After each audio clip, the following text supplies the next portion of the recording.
etc., you need to first stop and clarify your standards, not your expectations, right?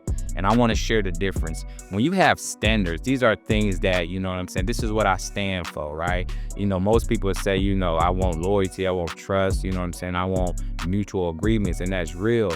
But also, when you dealing with a person, when you don't know how they are living or what their values are or what their standards are, that could be very difficult for you.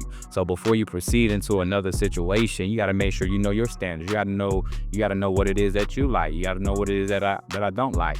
And even though you have standards, even though you are creating a certain type of blueprint of what you would like the person to be, you got to understand, you got to be open-minded, and you can't set expectations for this person to be like that. Because if you set expectations, then after that 30-day honeymoon stage, you realize, man, this person ain't doing what I thought, or this person tricked me.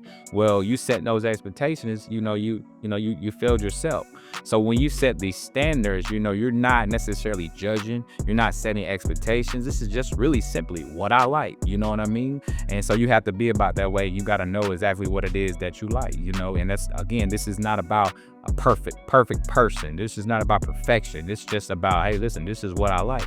And so in relationships, especially dealing with people, you got to be open-minded, you got to be willing to bend, and you got to also be willing to pick the fights that's worth fighting, if that's what you're going to do, right? But make it all worth it. Make it all make sense.